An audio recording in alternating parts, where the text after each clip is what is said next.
আসসালামু আলাইকুম football fan. Literally অবশেষে বার্সেলোনাকে আমরা বার্সা সুলভ খেলতে দেখলাম। লাস্ট সিজনে আমরা যেভাবে পারফরমেন্স করছি, এই সিজনে আমরা তার ধারের কাছেও ছিলাম না। এই সিজনের শুরু থেকে আমরা শুধু ওই একটা দিনের অপেক্ষায় ছিলাম। বার্সেলোনা গত সিজনে যেভাবে ডমিনেট করছে, সেইভাবে যেন ডমিনেট করে খেলতে থাকে, সেই একটা দিনের অপেক্ষায় ছিলাম এবং আজকের দিনটা সেইটাই, যেখানে প্রথম হাফে পেদ্রি রাফিনিয়া যেভাবে অ্যাটলেটিকো মাদ্রিদের নাকা নিচু পানি খাওয়াইছে, এই দিনটা দেখার অপেক্ষায় ছিলাম আমরা বার্সাম্যানরা এই সিজনের শুরু থেকে।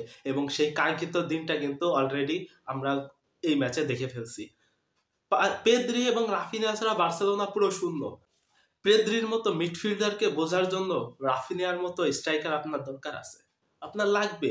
অ্যাটলেটিকো মাদ্রিদের সাথে 1-0 গোলে পিছায় পড়লো, এরপর যে স্পিড নিয়ে খেলা শুরু করলো, এরপর আপনার বার্সার প্রথম গোলটার দিকে দেখেন, ও ভাই কি দুর্দান্ত লেভেলের পাসটা দিল পেদ্রি, এবং ওই পাসটা রাফিনিয়া ঠিক সঠিকভাবে কাজে লাগালো, বার্সেলোনাকে লিড এনে দিল। রাফিনিয়া এতদিন ইনজুরিতে ছিল, পেদ্রি ইনজুরিতে ছিল, কত সমস্যায় ছিল বার্সেলোনা, দুইজনেই ফিরলো, বার্সা ট্র্যাকে ফিরলো।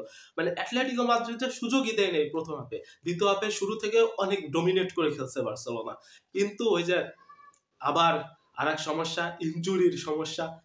ড্যানিয়েলমো গোল করলো, ওই গোলটা কার কাছ থেকে আসছে? লেভানডোভস্কির অ্যাসিস্ট থেকে। লেভানডোভস্কি ভাই, ও সত্যি কথা বলতে, ও ইনজুরি থেকে ফেরার পরে এই ম্যাচে যতটা ইমপ্রুভমেন্ট দেখাইছে আগের ম্যাচগুলোতে দেখাইতে পারেনি। সে পেনাল্টি মিস করছে, কিন্তু সে যে ইমপ্রুভমেন্ট গুলো দেখাইছে, ওই হেডটা দেখছিলেন? অবলাক তো সুপার সেভ দিছে, সত্যি কথা। অবলাক সুপার সেভ দিছে, ওইটা মনে হচ্ছিল করতো আর ভূত অবলাকের উপর ভর করছে। মানে ওই রকমের হেডের থেকে যদি গোল ঠেকাই দিতে পারে গোলকিপার, এটা ভাই অন্য লেভেলের গোলকিপিং করছে অবলাক।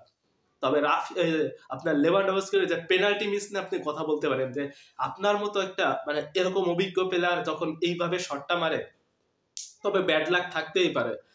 কিন্তু আপনি লেভানডোভস্কির উন্নতি এই ম্যাচে আপনি দেখবেনই। আর রাফিনিয়া পেদ্রির কথা তো বলতেছি, সাথে আপনার আরেকটা প্লেয়ারের কথা বলতে হবে, জেরার্ড মার্টিন। জেরার্ড মার্টিন ভাই প্রচুর রিস্ক নিয়ে খেলছে, অনেক রিস্ক নিয়ে। ওইটা তো প্রায় লাল কার্ড হয়ে গেছিল। আর ভিতরে ডিবক্সের ভিতরে সে ট্যাকেল গুলো করছে, অনেক রিস্কি ট্যাকেল করছে। এই রিস্কি ট্যাকেল গুলো আপনি দেখবেন, মানে রামোস এই ট্যাকেল গুলো করতো ইসের মধ্যে, আপনার ডিবক্সের মধ্যে, বা মানে এতটা কনফিডেন্টের সাথে সেইগুলা করছে আপনার জেরার্ড মার্টিন। জেরার্ড মার্টিনকে আপনি ডিফেন্স লাইনে রাখবেন এই সিজনে।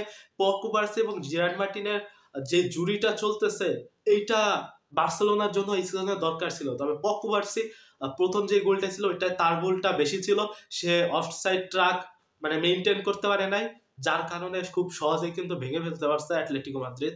আর ওইখান থেকে কিন্তু তারা গোল পাইছে। পকুবার্সির অবশ্যই ভুল আছে, আরো একটা ভুল করছিল, হেড দিয়ে দিছিল। ওইখানে জোয়ান গার্সিয়া যদি উঠে না আসতো, হয়তো অন্য কিছু হতে পারতো। কিন্তু গার্সিয়া এই ম্যাচেও তার মাস্টার ক্লাস পারফরমেন্স দেখাইছে। শেষ পর্যন্ত একদম শেষের দিকে যে রাশফোর্ডের ওই অ্যাসিস্টে আপনার গোল করছে ফেরান টোরেসের গোলে 3-1 গোলে হারাই দিছে অ্যাটলেটিকো মাদ্রিদরে। এখন বার্সা মানে তার শীর্ষস্থানটা পাকাপোক্ত করে রাখছে এখন পর্যন্ত। 37 পয়েন্ট এখন লা লিগা তাদের, আর তাদের নিচে আছে রিয়াল মাদ্রিদ, যাদের পয়েন্ট 33, অর্থাৎ 4 পয়েন্টের ডিফারেন্স এখন বার্সা।